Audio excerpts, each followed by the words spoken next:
जीना तो आदमी के साथ है, जीना तो पड़ोसी के साथ है, काम तो कलीग के साथ करना है, जीना तो परिवार में है। उन पर मेहनत नहीं हुई, और मेहनत नहीं हुई तो रिजल्ट है सामने। आज बंदूकें सिर्फ भारत पाकिस्तान बॉर्डर पे नहीं तनी हुई है, AK-47 घर घर में तनी हुई है, क्योंकि हमने वहां मेहनत नहीं की। और फिर हम कहते हैं इंसान ऐसा होता चला जा रहा है। होगा, बाय डिफॉल्ट होगा, क्योंकि जिस क्लासरूम में हम बच्चे को विनय क्या सिखाते हैं, वो विद्या ददाति विनयम का गीत रटाते हैं, उसी क्लासरूम में खड़े होकर हम बच्चे को कहते हैं कि you are one of the 40 and you have to be one of the best in the 40। आपको इन 40 बच्चों में सबसे पहले आके खड़ा होना है, और हर बच्चे को हम कह रहे हैं, और साथ साथ हम हर बच्चे को सिखा रहे हैं कि विद्या ददाति विनयम विनयादति पात्रता कहां से आएगी। कंट्राडिक्शन है हमारे कंटेंट में और हमारे प्रोसेसेस में। मैं इसलिए कह रहा हूं कि शायद इस फोरम पे रख के मैं इस बात को कह सकता हूं। आज अगर मैं किसी ऐसे स्कूल के सामने खड़े होकर ये बात करना चाहूं जिसके क्लासरूम में, एक क्लासरूम में 100 बच्चे बैठ के पढ़ रहे हैं, जिसके बच्चे अभी टाट पे बैठ के पढ़ रहे हैं, मैं शायद उसको नहीं कह पाऊंगा, क्योंकि उसको पहले मुझे उसकी वो प्रॉब्लम सॉल्व करनी है। पर कम से कम जिस फोरम में आज मैं खड़ा हूं, फॉर्चुनेट हूं मैं इस फोरम के साथ बात रखने के लिए कि मैं इन मुद्दों पे आपसे बात कर पा रहा हूं, कर सकता हूं, और आप शायद उस बात को समझ सकते हैं प्रायोरिटी से। आपके मन में जब मैं ये बात कह रहा हूं तो ये क्वेश्चन नहीं घूम रहा हम कैसे करें यार, हमको तो 150 बच्चे क्लास में बिठा के पढ़ाने पड़ रहे हैं, ऐसे ही होगा। हमारा कंटेंट बहुत कंफ्यूजिंग है। पूरे के पूरे स्कूल सिस्टम को एक नए सिरे से देखने की जरूरत है। जहां हम बहुत अच्छा डिलीवर कर पा रहे हैं, वहां हम अच्छी टीचिंग कर पा रहे हैं, अच्छा लर्निंग अभी नहीं है।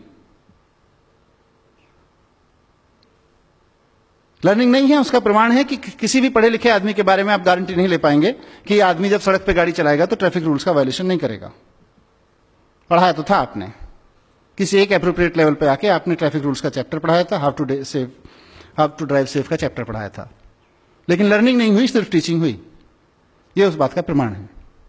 लर्निंग हो गई होती तो जिंदगी भर के लिए हो गई होती। 2+2 जिस वक्त आप लर्न करा देते हैं, 90 साल की उम्र में भी आदमी मरेगा तो 5 नहीं बोलेगा, 4 ही बोलेगा, 3.5 पे भी सहमत नहीं होगा, क्योंकि 2+2 आपने लर्न करा दिया।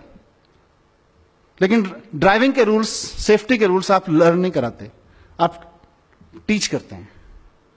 There is a basic difference between teaching and learning, और वो हम सोसाइटी में देख पा रहे हैं। सोसाइटी इंजीनियर्स मांगती है आपसे एक स्कूल के रूप में, आपसे डॉक्टर्स मांगती है, अच्छे अच्छे प्रोफेशनल्स मांगती है, लेकिन वही society, that's why I said, मैं स्वार्थ के तहत आया हूं आपके पास में, ये मेरा स्वार्थ है। जिस सोसाइटी को मैं रिप्रेजेंट कर रहा हूं, मैं एक बहुत छोटे से हिस्से को उसका रिप्रेजेंट कर रहा हूं, लेकिन एक एजुकेटर से, एक प्रिंसिपल से, एक टीचर से, एक मैनेजमेंट ऑफ एजुकेशन से, एक एजुकेशन मिनिस्टर से अगर मैं इस तरफ आके खड़ा हो जाऊं, ये सोसाइटी वो कंटेंट मांग रही है आज कि साहब हमने 2.5 साल का अपना बच्चा आपको दिया, आपको उसको फिजिक्स पढ़ाना है, फिजिक्स पढ़ाइए, केमिस्ट्री पढ़ाना है, केमिस्ट्री पढ़ाइए, लेकिन जब वापस दें तो एक अच्छा स्किल्ड आदमी भी हो, लेकिन एक आदमी भी अच्छा हो। उसमें अभी हम फेल हैं। क्या कर रहे हैं हम लोग? गीता रटा रहे हैं। अंडरलाइन कर लीजिएगा, गीता पढ़ा नहीं रहे, रटा रहे हैं। हम वैल्यू एजुकेशन पढ़ा रहे हैं, वैल्यू ऑफ एजुकेशन नहीं पढ़ा रहे हैं। वैल्यू एजुकेशन के नाम पर कुछ घटनाएं मेरे साथ घटी हैं। अपने घटना, मैं एक क्लासरूम में गया, वहां मैथ संयोग था, गांधी जी ने सफाई के बारे में क्या कहा है पढ़ाया जा रहा था। Obviously it was a government school, और उस कमरे में जाले लगे हुए थे। जिन डेस्क पर बच्चे नहीं बैठे हुए थे, उन डेस्क को सुबह किसी ने साफ नहीं किया था, और कमरे की बाकी हालत क्या होगी आप अंदाजा लगा सकते हैं। और हम गांधी जी के 3 चैप्टर पढ़ा के, गांधी जी के 3 सिद्धांत पढ़ा के कि गांधी जी के सफाई के बारे में क्या सिद्धांत थे, उस बच्चे को पासिंग मार्क्स देंगे जब वो कॉपी में लिख देगा, और हम अपनी तीसरी कर लेंगे कि हमने तो सिखा दिया था सफाई, अब हम नहीं आई तो हम क्या करें। हम फॉर्मेलिटी कर रहे हैं पढ़ाने के नाम पे, वहां पे खड़े होके। और ऐसा बहुत सारी चीजों में हो रहा है, कुछ जाने हो रहा है, कुछ अनजाने हो रहा है। हिमांशु जिस दिन मेरे पास आए थे, मैंने इनको अचानक 2-3 उदाहरण दिए थे। कितना कंट्राडिक्शन है हमारे पढ़ाने में कि हम लोग आप सब लोग पढ़ाते हैं, अगर स्कूल में नहीं पढ़ाते हैं तो बच्चे की जिंदगी में कहीं ना कहीं और से आती है। 360 डिग्री देख सकते हैं। सिंड्रेला की कहानी हम सब लोग पढ़ाते हैं, या सिंड्रेला जैसी कोई और कहानी हम सब लोग पढ़ाते हैं। एक लड़की थी, बहुत खूबसूरत थी, उसका अफेयर था राजकुमार से, या वो राजकुमार को चाहती थी, फिर वो सुंदर नहीं रही किसी कारणवश, उसको कोई श्राप मिल गया, जो भी घटना घटी, दुर्घटना घटी, फिर उसके खराब दिन शुरू हो गए, फिर कुछ अच्छी घटना घटी, वापस उसको सुंदरता मिल गई और वापस उसको राजकुमार मिल गया। यहां कहानी खत्म हो जाती है। हमने अच्छा सोचा होगा कुछ, एक अच्छा वर्ड्स का, अच्छा ग्रामर का, अच्छा क्राफ्ट ऑफ सम, अच्छे राइटअप का क्राफ्ट क्या होता है, एक visualisation of in that appropriate age learning पे क्या होता है, उन सब के बारे में सोच के कहानी इंट्रोड्यूस की। लेकिन उस कहानी का अंतर क्या पड़ा, उस कहानी का इंपैक्ट क्या पड़ा बच्चे पे? उस कहानी का बच्चे पे इंपैक्ट पड़ता है कि इस दुनिया में जीने के लिए सबसे पहली जरूरत है सुंदर दिखना, और सुंदर दिखने के लिए भले ही फेयर एंड लवली लगानी पड़े या किसी के ऊपर तेजाब फेंकना पड़े। आप सोच के देखिए कि आप ही के स्कूल में पढ़ने वाली एक सामान्य सी लड़की, जो मे बी कहीं ऐसे इलाके से या ऐसी परिवार से आती होगी जहां नाक नक्श उतने सुंदर नहीं है जिनको हम अभी सुंदरता की परिभाषा में बैठ के उस कहानी में गढ़ते हैं, उस पर क्या बीतती होगी, उन पर क्या बीतती होगी और माने यहीं से एक बड़ा सोशल डिवाइड शुरू होता चला जाता है। हमने जानबूझ के नहीं किया, ये अनजाने में हो रहा है हमसे, पर इस जैसे कितनी घटनाएं हम नहीं कर रहे हैं। और हम एक हिंदी में विलोम शब्द पढ़ाते हैं। हम विलोम शब्द पढ़ाने में क्या बोलते हैं? स्त्री का उल्टा पुरुष का विलोम, आकाश का विलोम धरती, धरती का उल्टा आकाश, दिन का उल्टा रात, रात का उल्टा दिन। मैं इस फोरम से सारे एजुकेटर्स बैठे हुए हैं, पूछना चाहता हूं कि ये तीनों उदाहरण जो मैंने लिए, धरती का उल्टा आकाश, दिन का उल्टा रात, स्त्री का उल्टा पुरुष, ये एक दूसरे के उल्टे हैं या प्रकृति में एक दूसरे के कॉम्प्लीमेंट्री हैं, एक दूसरे को पूर्ण करते हैं, पूरकता में हैं? अगर नेचर के फाइबर में खड़े होकर देखेंगे, तो फैब्रिक में खड़े होकर देखेंगे, तो ये एक दूसरे का ताना बाना है, एक दूसरे को पूरा करते हैं। लेकिन क्योंकि हमको बच्चे को ग्रामर पढ़ानी थी, क्योंकि हमारे पास में शायद विलोम शब्द पढ़ाने के लिए उससे बेटर एग्जाम्पल नहीं था, तो हमने अपने, माफ कीजिएगा मुझे ये कहने के लिए, मूर्खताओं के चलते कुछ उदाहरण बच्चों के सामने रख दिए और वो जिंदगी भर उसके माइंड में लॉक हो गए। नौकर का उल्टा मालिक, मालिक का उल्टा नौकर। अब जिंदगी भर मालिक और नौकर उल्टे बने रहेंगे। आप ब्यूटी देखिए कि मालिक और नौकर तो एक दूसरे के कॉम्प्लीमेंट्री हैं उस सिस्टम में, पर क्या आपके स्कूल में, मेरे स्कूल्स में, मैं एजुकेशन मिनिस्टर हूं, आज मैं खुद जिम्मेदारी के साथ ये बात करना चाहता हूं आपके साथ। दैट्स व्हाई आई सेड कि I am not here just for this lecture. मेरे अंदर कुछ दुख है बहुत सारी चीजों को लेकर, कुछ पीड़ा है, दुख का मतलब पीड़ा है। उस पीड़ा का समाधान शायद हम और आप दोनों मिलकर निकाल सकते हैं, इसलिए मैं आपके पास आया हूं। मैं सिर्फ यहां हिमांशु भाई या डिंगरा साहब के कहने पे एक आधा घंटे आपसे बात करके लेक्चर देके जाने के लिए नहीं आया हूं। मैं शायद एक नई शुरुआत करने के लिए आया हूं इस देश के पैन इंडिया फैले हुए एजुकेटर्स के साथ में। क्या हमारे स्कूल्स में कहीं कॉम्प्लीमेंट्री को समझने का कोई चैप्टर है, ताकि बच्चा ये जान सके कि ये तो सब एक दूसरे का कॉम्प्लीमेंट्री है? How beautiful. अगर मेरे मन में ये भावना आ जाए कि मैं जिस कंपनी में काम करता हूं, मैं नौकरी करता हूं, तो मेरा मालिक मेरे कॉम्प्लीमेंट्री है, और मालिक के मन में, और मैं किसी कंपनी का मालिक हूं, तो मेरे मन में यह भाव आ जाए कि ये जो नौकर है, नौकर मीन्स सामान्य शब्द में यूज कर रहा हूं, एम्प्लॉय है, ये मेरा कॉम्प्लीमेंट, ये मुझे कॉम्प्लीमेंट करता है, इसके बिना मेरे कंपनी का अस्तित्व नहीं है, मेरे बिना मालिक का अस्तित्व नहीं है। मेरे अंदर एक नई तरह का कॉन्फिडेंस आएगा, एक अलग तरह की एरोगेंस खत्म हो जाएगी, इंटरपर्सनल बिहेवियर चेंज हो जाएंगे, स्त्री और पुरुष के बिहेवियर चेंज हो जाएंगे। जिंदगी भर उल्टा लगा रहता है। उसके बाद जब पत्रकार बनता है, सबसे पहले 12th का रिजल्ट आने के बाद लिखता है लड़कियों ने बाजी मारी। अरे कंपटीशन कराया था क्या लड़के और लड़कियों के बीच में? हम एक अनवांटेड एनिमिटी पैदा कर रहे हैं। कुछ कॉम्प्लीमेंट्री सेंसेस हैं समाज में, सब पूरकता में चल रहा है। प्रकृति में तो बहुत कुछ इतना कॉम्प्लीमेंट्री है एक दूसरे का। मैं इसीलिए कहा कि एक पेरेंट के रूप में मैं देखता हूं। मैं अपने बच्चे के साथ एक दिन मार्केट में जा रहा था। हिमांशु टाइम है थोड़ा सा 10 मिनट। मैं अपने बच्चे के साथ जा रहा था और उसको कहीं, मैं किसी स्कूल को ब्लेम नहीं करता, पर कहीं से आया कि ये सड़क पे बैठे हुए लोग तो I mean they are disgusting. उसने मुझे कुछ ऐसा, he was 6 years old that time, तो he said something, I mean not nasty but something negative about it. मुझे लगा ये क्या हो रहा है। वो किनारे भुट्टा वाला बैठा हुआ था और उसने उसके बारे में कुछ कहा कि ये तो सब एंक्रोच करके बैठ जाते हैं टाइप का कुछ बोला।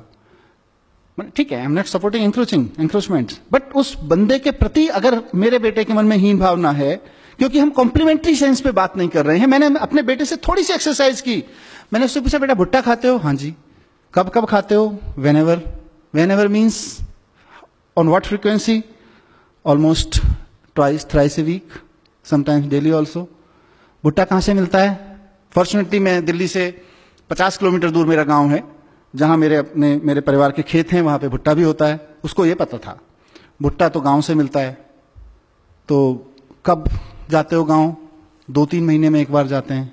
तो अगर गांव से ही भुट्टा खाना पड़े तो कितना समय लगेगा भुट्टा मिलने में? कितनी बार भुट्टा खा सकते हो एक साल में? 1 बार, ज्यादा से ज्यादा 2 बार। लेकिन दिन में अगर हफ्ते में 2 बार खा लेते हो तो किसकी वजह से खा लेते हो?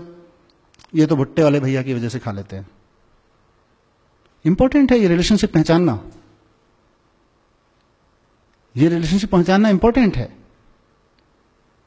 नेचर के, ये तो व्यक्तियों के साथ हमने रिलेशनशिप पहचान, कितना कॉम्प्लीमेंट्री फैब्रिक है, इसको हमने बात नहीं करते हैं। और हमारे पास कोई उदाहरण नहीं है, कोई चैप्टर्स नहीं है, कोई थ्योरीज नहीं है इस सबको बात करने की। नेचर के साथ ताने बाने को पहचानने की थ्योरीज नहीं है। आज हम बड़े शान से कहते हैं पेट्रोल की कीमत 50 रुपए लीटर, 60 रुपए लीटर। ये पेट्रोल कहां से आता है? ये ऐसी चीजें हैं जो मैंने की हैं, बच्चों के साथ डिस्कशंस किए हैं, जिनका जिक्र हिमांशु कर रहे हैं। मैं बच्चों के साथ जाता हूं तो इन सब पे बात करता हूं। पेट्रोल की कीमत 50 रुपए लीटर। पेट्रोल कहां से आता है? आपने रटा रखा है ठीक से, वहां गल्फ कंट्रीज में कुएं हैं, असम में कुएं हैं, वहां कुएं हैं, वहां से निकल के आता है। उसमें कितना जाता है 50 रुपए में से? कुछ नहीं जाता। फिर ये 50 रुपए किस लिए है? इसका तो पता नहीं। तो क्या कर रहे हैं हम? बस हम उसको रटा रहे हैं, 50 रुपए की में पेट्रोल आ जाता है, और उसके बाद जितना बड़े बाप का बेटा उतना पेट्रोल फूंकने का अधिकारी। फर्क नहीं पड़ता है क्या फर्क पड़ रहा है, कितना पेट्रोल फूंक रहे हैं। मेरे पिताजी ने रिश्वत लेके पैसे कमा लिए, उसके बाद मैं कितना ही पेट्रोल फूंक सकता हूं। लेकिन अगर उस एज में हमने बच्चे को यह सिखा दिया कि इस धरती के सारे इंसानों की हैसियत नहीं है मिलके कि पेट्रोल की एक बूंद बना सकें। धरती के अंदर कई हजार साल की केमिकल, सोशल, अलग अलग तरह की प्रोसेसेस के बाद में एक पेट्रोल की बूंद तैयार होती है। उसको धरती से निकाल के मेरी गाड़ी तक लाने में, रिफाइन करने में कुछ लोग लगते हैं, उनका घर चल सके इसके लिए मैं 50 रुपए देता हूं। ऐसा ही है ना? तो उसको अचानक अपने 50 रुपए की कीमत भी समझ में आ जाएगी, कहां जा रहा है ये भी समझ में आ जाएगा, और पेट्रोल भी समझ में आ जाएगा। लेकिन हम नेचुरल वे में जैसा है वैसे के तरीके से बात नहीं कर पा रहे हैं अपने क्लासरूम्स में। ये मेरी एक पीड़ा है जो मैं आपके सामने रखना चाहता था, जो मैं चाहता हूं कि हम सब इस पे ध्यान दें। बहुत सारे ऐसे काम हम कर रहे हैं। एक और उदाहरण मेरे मन में आता है, मैंने अपने बच्चे की किताब से देखा। उसके बच्चे की किताब में किसी जगह आया, एक शब्द था जेंटलमैन। अब जेंटलमैन के ऊपर एक तस्वीर बना दी गई, अर्ली चाइल्डहुड एज, बहुत ही सूटेड बुटेड सा आदमी, एकदम ऐसे खड़ा हुआ, बैग लेके, टाई लगा के। अब क्या हो गया? उस बच्चे को समझ में आ गया कि जेंटलमैन तो ऐसा होता है, क्योंकि जिस एज में आप उसको ये जेंटलमैन सिखाने की कोशिश कर रहे हैं उसमें उसकी पिक्चोरियल अंडरस्टैंडिंग ज्यादा है, लर्निंग लेवल थ्रू पिक्चर्स ज्यादा है, पर वो उतना नहीं सीख रहा है जितना आप सिखाने की कोशिश कर रहे हैं। वो 360 डिग्री सीख रहा है, और ये हमको स्वीकार नहीं है कि बच्चा 360 डिग्री सीख सकता है। हमको लग रहा है बच्चा तो उतना ही सीखेगा जितना हम सिखाएंगे जी फॉर जेंटलमैन। लेकिन बच्चा तो उस पिक्चर को देख के एक इमेज बना रहा है और जिंदगी भर के लिए कैद करके रख रहा है। उसके बाद उस बच्चे का फादर अगर किसान है, जिंदगी भर अपने पापा को किसान नहीं मान सकता, जेंटलमैन नहीं मान सकता है। अगर उस बच्चे के पापा कोई ऐसा काम करते हैं जो सूट टाई वाई लगाने का काम नहीं है, जिसमें प्रोफेशन में, जिंदगी भर नहीं मान सकता है। और मैं यहीं की बात कर लेता हूं, हमने सबने वो पढ़ा हुआ है। यहीं मैं 4 लोग खड़े कर देता हूं और आपसे उस कोने में खड़े होकर बात करता हूं कि वो जो फलाने सज्जन खड़े हैं ना, कौन से वाले, the yellow shirt, no, the gentleman kind of person. हम किसको मार्क करेंगे आप बता दीजिए अगर एक आदमी टाई वाला हुआ तो? हम इस कमरे में बैठे हुए लोग, पढ़ने वाले नहीं, पढ़ाने वाले लोग, क्या हमारे माइंड में तुरंत क्लिक नहीं कर जाएगा कि हम किसके बारे में बात कर रहे हैं? जिस आदमी एक कुर्ता पजामा में खड़ा हो, एक बिना सूट बूट में ऐसे ढींगरा साहब की तरह खड़ा हो, एक भाई साहब की तरह खड़ा हो टाई लगा के, आप उस कोने में खड़े हो। I am talking about the gentleman kind of person. And believe me, how many of them in this room will not accept, will not point out exactly the person I am talking about. So, ये क्या कर रहे हैं हम? कहां से आए हमारे अंदर? हमको भी किसी ने जेंटलमैन की पिक्चर दिखा दी होगी किसी समय, नोइंगली और अननोइंगली। सो मैं आप सब लोगों का ध्यान इस तरफ दिलाना चाहता हूं कि हमारे पास जो बच्चा आ रहा है वो 360 डिग्री सीख रहा है। आज से 50 साल पहले पढ़ाने का तरीका आपका जो भी था वो बहुत अच्छा था, क्योंकि बच्चे के पास में इंफॉर्मेशन का सिर्फ दो ही जरिया थे, स्कूल और पेरेंट्स। अनफॉर्चुनेटली पेरेंट्स के पास में इंफॉर्मेशन बहुत कम होती थी as compare to school and teacher. Teacher का इंफॉर्मेशन का, नॉलेज का लेवल कहीं ज्यादा हाई होता था, पेरेंट्स का comparatively and generally, specific cases की मैं बात नहीं कर रहा, कम होता था। उस वक्त आपने जो डिजाइन किया एजुकेशन का सिस्टम बहुत अच्छा था। आज की तारीख में बच्चे के हाथ में मोबाइल है, वो बच्चा अपने पेरेंट्स से ज्यादा जानता है, आप अपनी तो छोड़ दीजिए। वो दुनिया के इतने लोगों से अपने फोन पे बैठ के बात कर सकता है, इतने लोगों से कॉम्पीट कर सकता है, किस किस तरह के कंपटीशन में हिस्सा ले सकता है, आप अज्यूम नहीं कर पाएंगे। हम उस बच्चे को पढ़ा रहे हैं। आज हम उस बच्चे को नहीं पढ़ा रहे जिसका इंफॉर्मेशन के लेवल पे सिर्फ दो ही सोर्स थे और क्रेडिबिलिटी के नाम पर एक ही सोर्स था, टीचर। मदर फादर कभी भी किसी बच्चे के लिए क्रेडिबल सोर्स ऑफ इंफॉर्मेशन नहीं हुए थे, आज भी नहीं है। लेकिन अनफॉर्चुनेटली और फॉर्चुनेटली टेक्नोलॉजी यहां पहुंच गई है कि उस बच्चे के पास इतने सोर्स ऑफ इंफॉर्मेशन है कि टीचर्स के सारे कलेक्टिव सोर्स ऑफ इंफॉर्मेशन कम पड़ गए। स्कूल का हमारे सारे कैरिकुलम कम पड़ गया है उसके सामने। We have to shape up a mind which is being affected, which is being, let me use this word, which is being attacked day and night through every corner. 100 TV channels, 5,000 games, websites, game sites, and peer pressures. All these things are attacking the mind each and every minute. Party में भी जाता है तो वहां एक peer pressure होता है, अब हमको उसको हैंडल करना है। वो बच्चा हमारे पास में 4 घंटे के लिए आ रहा है, 5 घंटे के लिए आ रहा है। So we have to shape up our education content and system and processes in a way so that we can make ourselves capable of handling that child. Sorry to say, we have not prepared. हम पुराने ढोल पीट रहे हैं अभी, पुराने तौर तरीकों से उस बच्चे को हैंडल करने की कोशिश कर रहे हैं कि क्लासरूम होगा, ओबीडियंट माने जो बच्चा क्लास में कम बोलेगा, ज्यादा बोलेगा तो ओबीडियंट नहीं हुआ, जिस क्लासरूम में कम शोर मचेगा वो ज्यादा ओबीडियंट क्लास होगी। ऐसा ही हम लोग डिफाइन करके रखते हैं। Keep quiet is the definition of being obedient. तो ये हमारे पुराने तरीके किसी समय अच्छे रहे होंगे जब इवॉल्व हुए, आज नहीं है। आज उसको बोलने नहीं देंगे, वो बाहर निकलते ही क्या बोलेगा आपको अंदाजा भी नहीं हो सकता है। और इसी का नतीजा है कि एक नई जनरेशन हमारी क्रिटिकल पैदा नहीं हो रही है। क्यों मैं ये बात कर रहा हूं? मेरे को कोई शौक नहीं है पढ़ाने का। मैंने कहा मैं तो एजुकेशनिस्ट नहीं हूं और मेरा एजुकेशन प्रोफेशन भी नहीं था। मैं तो संयोग से इस फील्ड में आ गया और आज मैं यहां खड़ा हुआ हूं। क्यों मैं कर रहा हूं इसकी बात? क्यों एज ए लीडर मेरी जरूरत महसूस हो रही है मुझको कि हमें एजुकेशन के कंटेंट पे क्लासरूम को एक आंदोलन में बदलने की जरूरत है। साथियों, आपके पास 40 बच्चे, 50 बच्चे, 30 बच्चे आपके क्लासरूम में बैठे हुए हैं और वो आंदोलन की सबसे बढ़िया, सबसे फर्टाइल ग्राउंड है। किस चीज के खिलाफ आंदोलन? वो जो समाज में चल रहा है उसके खिलाफ आंदोलन। समाज में धर्म के झगड़े चल रहे हैं, हमको क्लासरूम में बैठ के सेटल करना पड़ेगा कि ये बच्चा जब जाए तो उन धार्मिक झगड़ों में शामिल ना हो पाए। इवन को इन्फ्लुएंस भी करने की कोशिश करे तो उसको क्लैरिटी है, उसको इंटरनेट पे, व्हाट्सएप पे भी कोई ऐसा मटेरियल मिले तो उसको क्लैरिटी रहे, नहीं, I have understood it, this is rubbish, that we have to prepare for. धर्म के, जाति के झगड़े हैं, क्षेत्रवाद के झगड़े हैं, क्रिटिकल नहीं है। 5000 साल पहले जिसने कुछ कह दिया उसी को माने बैठे हैं। नया करने की क्षमता पैदा नहीं हो रही है हमारे बच्चों में। आप देखिए कितने बच्चे हैं जो नया पैदा कर सकते हैं, नया सोच सकते हैं, क्योंकि नया करने के लिए रिस्क चाहिए, रिस्क लेने की क्षमता चाहिए, और रिस्क लेने की क्षमता हम लोग नहीं पैदा कर पा रहे हैं बच्चों में। क्योंकि हम जब पैदा कर पाएंगे तो हमारी क्लास में पढ़ने वाले 40 बच्चों में से कम 38 के बीच होनी चाहिए। अभी तो 38 में से 40 में से 2 के बीच है, उसके बहुत सारे और संयोग कारण हो सकते हैं। क्योंकि जब क्लासरूम से रिवॉल्यूशन से पैदा होगा, कॉन्फिडेंस पैदा होगा, नया करने की जिजीशा पैदा होगी, हिम्मत पैदा होगी, तो वो 40 में से 38 बच्चों की में पैदा होगी कम से कम। और उसका नतीजा क्या हो रहा है?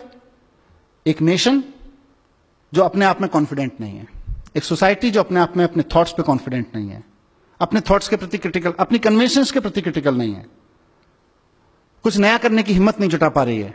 1500 साल पहले आर्यभट्ट ने कहा था शून्य है, शून्य की खोज की उसने किया, और हमने 1500 साल क्या किया? हमने 1500 साल गाना गाया, जब जीरो दिया मेरे भारत ने दुनिया को तब गिनती आई। हमने गाना गाया, और उसी शून्य का 1500 साल पहले जिस हिंदुस्तान ने शून्य का आविष्कार किया, उसी शून्य का इस्तेमाल अमेरिका और यूरोप के साइंटिस्ट ने करके पूरा साइबर वर्ल्ड उस शून्य में खड़ा कर दिया। हम गाना गाते रह गए, जब जीरो दिया मेरे भारत ने दुनिया को तब गिनती आई। उन्होंने साइबर वर्ल्ड खड़ा कर दिया। आज वो ट्विटर चलाते हैं, फेसबुक चलाते हैं, गूगल चलाते हैं, यूट्यूब चलाते हैं। हम अपने लड़के लड़कियां नौकरी करने भेजते हैं उनके यहां पे,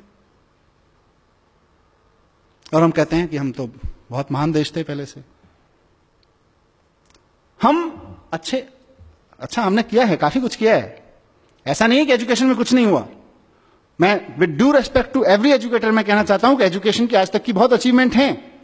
आज मैं अगर आपके सामने खड़ा होकर इस मंच से बोल पा रहा हूं और आप में से कोई इस बात को लेकर क्वेश्चन नहीं कर रहा है कि ये जो आदमी इतनी बड़ी बड़ी बातें यहां कर रहा है इसका धर्म और जाति क्या है, वो एजुकेशन की अचीवमेंट है आज हमारे यहां।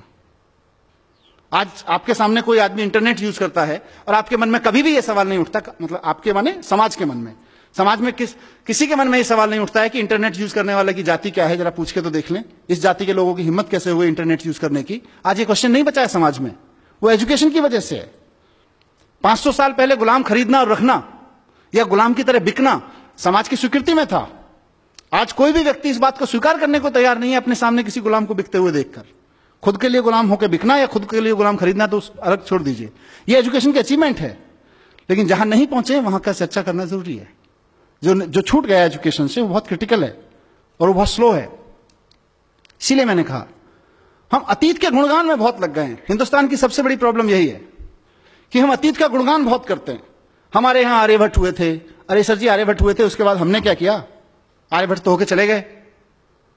मुझे कई बार लगता है कि अगर आइंस्टाइन हिंदुस्तान में पैदा हुए थे तो हिमालय में एक मंदिर बना देते हम लोग उसका, और समझा रहे होते अपने बच्चों को 14 कोस की परिक्रमा है, सीधे चले जाओगे, पेट के बल लेट के जाओगे तो जल्दी साइंस समझ में आ जाएगी। पैदल जाओगे तो इतने दिन लगेंगे साइंस समझने में, हेलीकॉप्टर से चले गए तो इतने दिन लगेंगे साइंस समझने में। मैं किसी धर्म और किसी मान्यता का अपमान नहीं करना चाहता हूं, उनकी सबकी एक साइंस है। हमने अपनी साइंस के चक्कर में वो साइंस भी खो गई। हम सिर्फ 40 रट रहे हैं, आइंस्टाइन 40, आर्यभट्ट 40, और हम 40 का देश बन गए हैं। हम नया सोचने की क्षमता खत्म कर दी है। तो मैं इस सभा के माध्यम से, जैसा मैंने शुरू में कहा कि एक बहुत बड़ा स्वार्थ मुझे यहां पे खींच के लाया है, और मेरा वो स्वार्थ है साथियों, मेरा एक सपना है कि इस देश की पॉलिटिक्स में एजुकेशन एक बड़ा मुद्दा बने, इस देश की सोच में एजुकेशन एक बड़ा मुद्दा बने। मैं एक ऐसे दिन का सपना देख रहा हूं कि हमने बड़े बड़े तरह के इलेक्शन देखे हैं। हम आ गए तो गरीबी हटा देंगे, हम हटा गए तो हिंदुओं को राज दे देंगे, हम आ गए तो मुसलमानों को राज दे देंगे, हम आ गए तो सिख इनका ये कर देंगे, उनका ये कर देंगे। हमने अलग अलग तरीके के अलग अलग रीजनल विज़ावी नेशनल इलेक्शंस में अलग अलग मुद्दे देखे हैं। मैं चाहता हूं कि इस देश में इस बात पर डिबेट हो और पॉलिटिकल पार्टीज आके खड़ी हों और कहें कि अगर हम आ गए तो हम एजुकेशन को यहां लाके खड़ा करेंगे, उस पर इलेक्शन लड़े जाएं। गलत सपना तो नहीं देख रहा जी? इस सपने को मैं अकेला नहीं सच कर सकता, इस सपने को मैं आप जैसे लोगों के साथ मिलकर सच कर सकता हूं। इस सपने को सच करने के लिए मुझे क्या मतलब, हमें एज ए नेशन हम लोगों को एक बहुत बड़ी डिबेट की जरूरत पड़ेगी, बहुत बड़े डिस्कोर्स की जरूरत पड़ेगी। जो अलग अलग डिस्कोर्सेज में उलझे हुए लोग हैं, फंसे हुए लोग हैं, उनको सबको लाके इस प्लेटफॉर्म पे, इस पैराडाइम पे लाके खड़ा करने की जरूरत पड़ेगी। आइए बाद में बात कर लेंगे तुम्हारे धर्म के झगड़ों के बारे में, आइए पहले एजुकेशन के बारे में बात करते हैं, बाद में बात कर लेंगे तुम्हारे फालतू के झगड़ों के बारे में, आइए पहले एजुकेशन के बारे में। एजुकेशन के कंटेंट से लेके उसके पर्पस तक पे बात करनी पड़ेगी। उस सब के लिए एक बड़े एजुकेशन रेवोल्यूशन, एक बड़े एजुकेशन के आंदोलन की जरूरत है, जो क्लासरूम में भी चलेगा। क्योंकि सबसे बढ़िया चीज इसमें यह है कि आपके पास में जंतर मंतर सजा हुआ है,